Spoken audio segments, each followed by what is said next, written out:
முதலமைச்சருடைய இந்த 3 கோரிக்கைகளை ஏற்றுக்கொண்டால் பயனுள்ளதாக இருக்கும் என்பது எதிர்பார்ப்பா இருக்கு. நம்பிக்கை இருக்கா? நீங்கள் வச்ச 3 கோரிக்கையும் நிறைவேற்றப்படும் அப்படின்னு? அடிப்படையில் இந்த 3 கோரிக்கையில முதன்மையான கோரிக்கை சென்னை மெட்ரோ 2ஆம் கட்டத்துக்கு நிதி ஒதுக்கீடு செய்ய வேண்டும், ஒன்றிய அரசினுடைய பங்கு தொகையை கொடுக்க வேண்டும் அப்படிங்கிறது.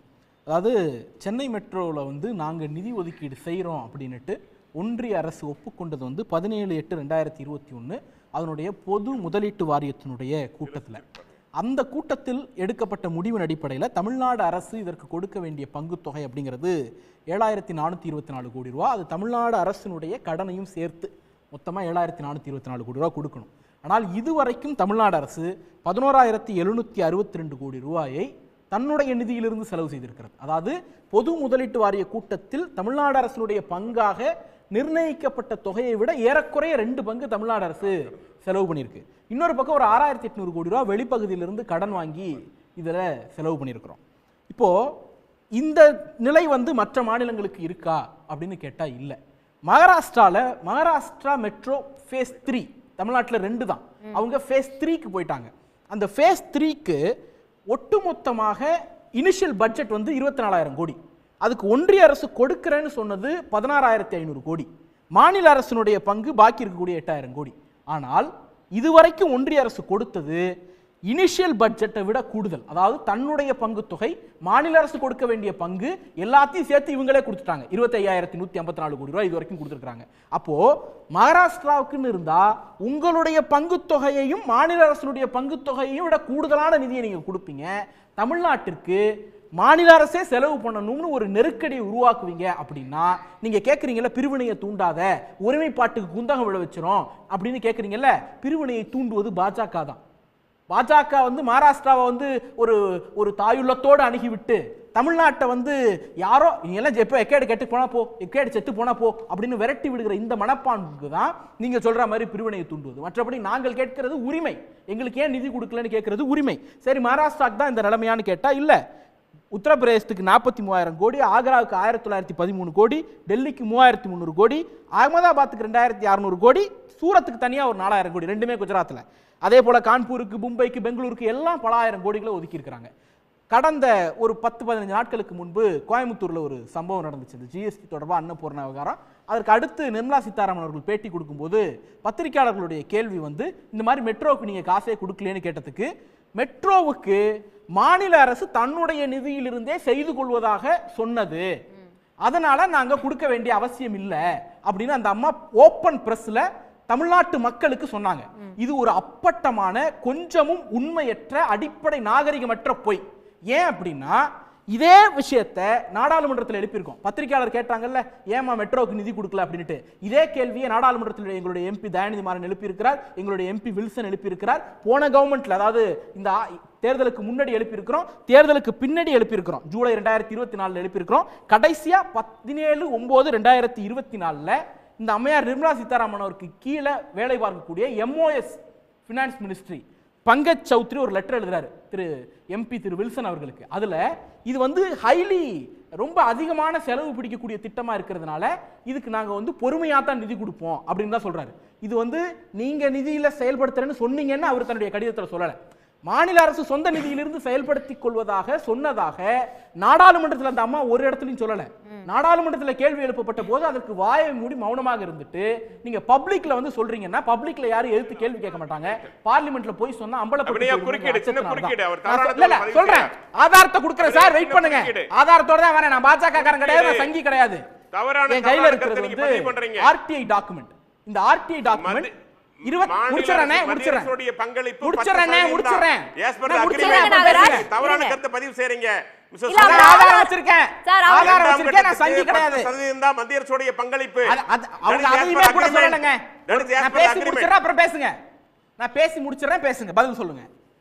கையில இருக்கிறது ஏப்ரல் 25, 2024 ஒன்றிய அரசு ஆர்டிஐக்கு கொடுத்த ஒரு பதில். இந்த பதில்ல பப்ளிக் இன்வெஸ்ட்மெண்ட் போர்டு 17/8/2021 அன்னைக்கு ஒரு முடிவு எடுக்குது. அந்த முடிவின்படி அதனுடைய பேரா 22ல பப்ளிக் இன்வெஸ்ட்மெண்ட் போர்டுடைய டைரக்டர் ஆஃப் டிஇஏ என்ன சொல்றாருன்னா, இந்த திட்டம் தொடக்கத்தில் மாநில அரசே செய்வதாக இருந்தது. தற்போது அது சென்ட்ரல் செக்டார் ப்ராஜெக்டாக மாற்றப்பட்டு விட்டது அப்படிங்கிறார். அதாவது நிர்மலா சீதாராமன் பேசுவதற்கு 3 ஆண்டுகளுக்கு முன்பே இது சென்ட்ரல் செக்டார் ப்ராஜெக்டாக மாற்றி விட்டதாக பிஐபியினுடைய அபிஷியல் மினிட்ஸ் ஆஃப் மீட் சொல்லுது. ஆனா இங்க வந்து ஓபன் பிரஸ் கூட்டி வச்சுட்டு அம்மையார் நிர்மலா சீதாராமன் அவர்கள் வெளிப்படையான ஒரு பொய்யை இது ஸ்டேட் செக்டார் ப்ராஜெக்டாகவே மாநில அரசே செய்வதாக இருந்தது. எஸ், அதுதான் இப்ப நான் அடுத்து வரேன். அன்னை அதிமுகவை சேர்ந்த அரசியல் விமர்சகர் அண்ணன் சொன்னாரு, நாங்க என்ன பண்ணோம், நாங்க வந்து எல்லாவற்றையும் பெற்றுக் கொடுத்தோம். நாங்க கூட்டணியில் இருந்த போது அவர்கள் தமிழ்நாட்டில் ஆட்சியில் இருந்தாங்க, ஒன்றியத்தில் கூட்டணி இருந்தாங்க, கூட்டணி தர்மத்திற்காக சிஏஏ உட்பட கொடிய சட்டங்களை கூட ஆதரித்தாங்க, வேளாண் சட்டங்களுக்கு முட்டு கொடுத்தாங்க. அந்த மாதிரி ஒரு சூழல்ல கூட மெட்ரோவுக்கு நாங்க ஸ்டேட் ஃபண்டே யூஸ் பண்ணி பண்ணிக்கிறோம்னு அவங்க சொல்லியிருக்காங்க. அதிமுக அரசு அப்ப ஸ்டேட் கவர்மெண்ட் அவங்க தானே இருந்தாங்க. ஸ்டேட் கவர்மெண்ட் அவங்க இருந்ததுனால தானே பப்ளிக் இன்வெஸ்ட்மெண்ட் போர்டு வந்து அவனுடைய பேரா 22லயும் பேரா 30லயும் சொல்லுது, இது ஆரம்பத்தில் மாநில அரசே செலவு செய்யக்கூடிய திட்டமாக வடிவமைக்கப்பட்டு 2021 17/8 இந்த தேதியில சென்ட்ரல் செக்டார் ப்ராஜெக்டாக மாற்றப்படுகிறது அப்படின்னுட்டு திமுக அரசு வந்த பிறகு தான் Chennai metro project phase 2 central sector ப்ராஜெக்டாகவே மாற்றப்படுகிறது. நாங்க உரிமையை நிலைநாட்டிட்டோம் அது இது நீங்கல்ல, அமித்ஷாவை கூட்டிட்டு வந்து இங்க அடிக்கல் நாட்டினது அவங்க, மாநில அரசே செலவு பண்ணணும்னு கமிட் பண்ணிட்டு வந்தது அவங்க. மாநில அரசு செலவு பண்ணது மட்டும் பத்தாது, ஒன்றிய அரசுடைய நிதியும் தேவைன்னு கேட்டு பெற்று வந்தது திராவிட முன்னேற்ற கழக அரசு. அதை அபிஷியலா டாக்குமெண்ட் பண்ணியிருக்கோம். இன்னைக்கு அந்த நிதியை கொடுங்கன்னு லீகலா ஃபைட் பண்ணிட்டு இருக்கோம். தங்களுடைய சட்டப்பூர்வ உரிமையை இழந்தது அதிமுக, சட்டப்பூர்வ உரிமையை எழுத்துப்பூர்வமாக வாங்கி வச்சிருக்கிறோம். அதை நோக்கி அதனுடைய ப்ரொசீடிங்ஸ்ல இருக்கிறோம். இது ஒண்ணு. அடுத்தது இங்க பேசுற போது அவங்க திருப்பி 2006-2011 திமுக ஆட்சியில மெட்ரோவுக்கு நீங்க எவ்வளவு ஒதுக்கி இருக்கீங்க அதை மட்டும் சொல்லுங்க. 11,000 கோடிங்க. 11,000 கோடி ஒதுக்கி 2011 வரைக்கும் ஒரு நிமிஷம் நான் கேக்குறது, மெட்ரோ ரயில் ஃபேஸ் 2க்கு நீங்களே செலவு பண்றேன்னு ஏங்க எழுதி கொடுத்து அடமானம் வச்சுட்டு வந்தீங்கன்னு கேக்குறேன். 2018-19 அடமானம் வைக்கலங்க. மெட்ரோ ஃபேஸ் 2க்கு நாங்களே செலவு பண்றோம்னு ஏங்க அடமானம் வச்சுட்டு வந்தீங்க தமிழ்நாட்டினுடைய உரிமைன்னு கேக்குறேன்.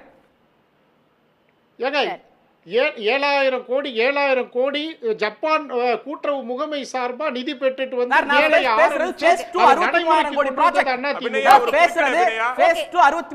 ப்ராஜெக்ட். இன்னும் 2-3 பதில் சொல்லணும். நிறைய நான் சொல்லிடுறேன். முடிச்சிடுறேன். அப்புறம் பதில் சொல்லுங்க. நீங்க உங்க நேரம் இருக்கு. ஒரு நிமிஷத்துல முடிங்க. ஆமா இல்ல அவங்க நாங்க வந்து உரிமைகளை அடவு வச்சிட்டோம் அப்படி இப்படி அப்படிலாம் சொன்னாங்க. இந்த பட்ஜெட்ல அவங்க ஏடிஎம்கே காலத்துல தமிழ்நாடு அரசினுடைய பட்ஜெட்ல ஜிஎஸ்டி நிலுவைத் தொகை எவ்வளவு இருக்குன்னே குறிப்பிடாம பட்ஜெட் போட்டவர்கள் அவர்கள். இவ்வளவு பேசுறோம்ல, தமிழ்நாடுங்கிற வார்த்தையே புறக்கணிக்கப்பட்டிருக்குன்னு தமிழ்நாடு முழுக்க இன்னைக்கு திமுக போராட்டம் பண்ணியிருக்கிறது. இங்க இருக்கக்கூடிய எடப்பாடி பழனிசாமி ஆமா தமிழ்நாடு புறக்கணிக்கப்பட்டிருக்குன்னு அறிக்கை கொடுத்தார். நாடாளுமன்றத்தில் தம்பிதுரை என்ன பேசினார் தெரியுமா? இது எல்லா தரப்பையும் உள்ளடக்கிய பட்ஜெட், இது நல்ல வெல்ஃபேர் பட்ஜெட் அப்படின்னு இந்த பட்ஜெட்டுக்கு சாமரம் வீசிய கட்சி அதிமுக. இன்னொன்னு அவங்க வந்து மெட்ரோ பத்தி பேசுறாங்க. மெட்ரோ திட்டமே கூடாது, மோனோ திட்டம் தான் வேணும்னு கேட்டவங்க. இலங்கையில வந்து மீனவர்கள் பாதிக்கப்படுறாங்கங்கறாங்கல, இந்த தாக்குதல் மிக அதிகப்படியாக சட்டப்படியா அதிக பெனால்டி போடுறது, அதிக சிறைவாசம் வைக்கிறதெல்லாம் எப்ப? 2018 இலங்கை மீன்பிடி தடை சட்டம் வந்த பிறகு. 2018 இலங்கை மீன்பிடி தடை சட்டத்தை நிறைவேற்றக்கூடாது என்கிற அழுத்தத்தை இந்திய அரசாங்கம் கொடுக்கணும்னு ஒரே ஒரு முறையாவது எடப்பாடி பழனிசாமி அவருடைய ஆட்சி காலத்தில் கேட்டிருப்பாரா? ஏன் கேட்கல?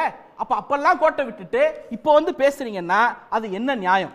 இன்னொன்னு அவங்க வந்து அண்ணன் பேசும்போது சொன்னாரு, இது 32 மாநிலங்கள் ஏத்துக்கிட்டாங்க, நீங்க ஏத்துக்கல.